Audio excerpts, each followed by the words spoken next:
दोस्तों, एस्ट्रोलॉजर कपिल मिश्रा में आपका बहुत बहुत स्वागत है। आज मैं आपको बताने वाला हूं मित्रों कि कुंडली में व्यय भाव में यदि शनि मौजूद है तो क्या तलाक योग बनेगा। बहुत से विषयों से अवगत कराना चाहता हूं आपको। आज मैं एक ऐसा सिद्धांत बताना चाहता हूं जिसको जानकर आप भी आश्चर्य में पड़ जाएंगे। मित्रों, सबसे पहले हम एक कुंडली का निर्माण कर लेते हैं और देखते हैं कुंडली के विषय में कुछ विशेष जानकारी। मित्रों, कुंडली में जैसा कि आप जानते हैं कि केंद्र और त्रिकोण ये भाव कुंडली में मेन होते हैं और भाव से भाव तक की स्थिति हमें देखनी होती है। मित्रों, इस बात को तो सभी जानते हैं कि जो ग्रह केंद्र में होते हैं और जो ग्रह त्रिकोण में होते हैं, केंद्र कभी कभी अपनी शुभता रखने में कायम नहीं होता, बल्कि त्रिकोण में जो ग्रह होते हैं वो हमेशा शुभ ही होते हैं। मित्रों, मान लीजिए हम कर्क लग्न की कुंडली बनाते हैं।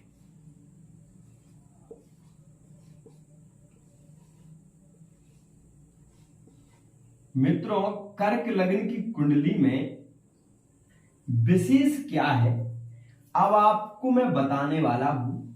बहुत ध्यान से देखना, क्योंकि कुंडली में यही स्थिति सबसे ज्यादा विशेष होती है। मित्रों, ये कर्क लग्न की कुंडली है। चंद्रमा कर्क लग्न की कुंडली का जो चंद्रमा होता है, इस राशि का स्वामी चंद्रमा है। मित्रों, लग्न का स्वामी चंद्रमा है और मान लीजिए कि इसका जो कर्क का चंद्रमा है वो द्वितीय भाव में बैठा हुआ है, तो राशि हो जाएगी सिंह।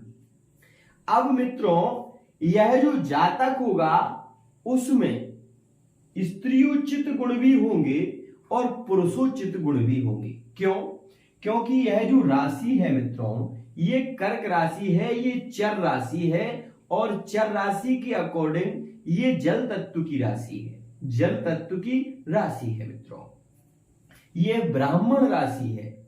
इसमें कोमलता बहुत होगी, सरलता बहुत होगी, जबकि सिंह राशि ये क्षत्रिय स्वभाव की राशि है। ये जो राशि है वो तत्वगत अग्नि तत्व की राशि है और ये राशि में चंद्रमा विराजमान है, तो मेष राशि सिंह राशि इस जातक की हो गई।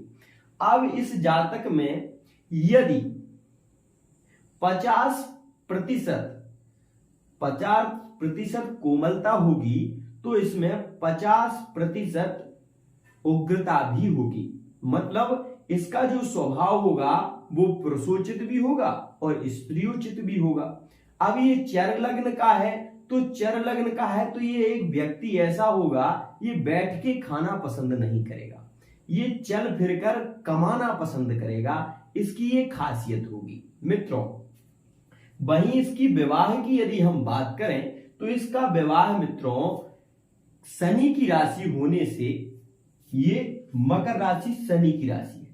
शनि की राशि पर अगर गुरु की दृष्टि कहीं से हो जाती है तो विवाह में थोड़ी सी सरलता होती है और विवाह शीघ्र हो जाता है। लेकिन वह भी स्थिति में 28 वर्ष से पहले विवाह नहीं होता। यह हमने कई कुंडलियों का विश्लेषण किया और हमने उनमें ये जाना कि शनि अगर शनि की राशि या शनि विराजमान है तो मित्रों विवाह में विलंब तो होगा, ये स्थिति तो मान लीजिए आप। दूसरी बात, किसी ने हमसे एक प्रश्न किया था कि गुरुजी, कुंडली में अगर शनि मान लीजिए यहां पर विराजमान है द्वादश भाव में, तो क्या उस व्यक्ति की दो शादी होगी, दो विवाह होंगे या उसकी अकाल मौत होगी। मित्रों, मैं आपको विशेष रूप से बता देना चाहता हूं कि अगर शनि द्वादश भाव में है तो एक तो व्यक्ति के विदेश आगमन के योग बढ़ जाते हैं। वहीं अगर शनि की राशि सप्तम भाव में है तो वो व्यक्ति जो है उसे संघर्ष तो जीवन में बहुत करना पड़ेगा, संघर्ष करना ही है, हर व्यक्ति संघर्ष करता है, लेकिन मैं ये कहता हूं कि शनि जो कि एक लंगड़ा ग्रह है, जो एक बहुत धीमी गति है, शनि की 7.5 से इस व्यक्ति को लग जाती है, वो व्यक्ति कम से कम 7.5 वर्ष तक तो शनि उस पर रहता ही है। वो राशि किसी की भी हो, आपकी भी हो सकती है, मेरी भी हो सकती है, किसी की भी हो सकती है। तो शनि मान लीजिए अभी स्वराशि का चल रहा है, कुंभ राशि में है, बकरी होकर 13 जुलाई 2022 तक, बकरी होके के बाद फिर शनि 23 अक्टूबर 2022 तक रहने वाला है और मकर में बकरी होकर मकर में ही आना है। तो जब मकर में ही शनि है मान लीजिए और बैठ गया है जाकर द्वादश भाव में, एक सिद्धांत कहता है भाव से भाव तक की बात। तो मित्रों यहां से यदि हम बात करें तो ये शनि षष्ठम भाव का मालिक हो रहा है। षष्ठम मतलब शत्रुओं का दमन करेगा, शत्रुओं को नष्ट करेगा।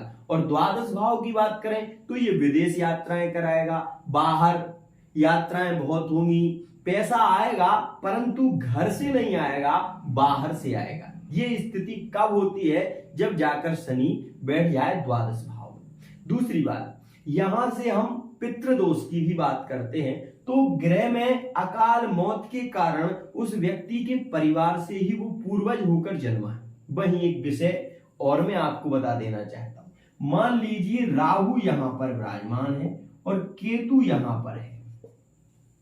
ये सीधी सी बात है कि केतु और राहु जो ग्रह हैं वो 7 मतलब अपनी राशि से सप्तम में ही गोचर करते हैं। इनके पिता की स्थिति की बात करें तो इसका नाम स्वरभानु था और इनके जो पिताजी थे ये उनके पुत्र हुए और इन्होंने समुद्र मंथन में जो अमृत निकला था और चंद्रमा और सूर्य के बीच में बैठ गए थे। इसी कारण से सूर्य चंद्र को ग्रहण भी लगता है। आपने भी सुनी होगी कथा।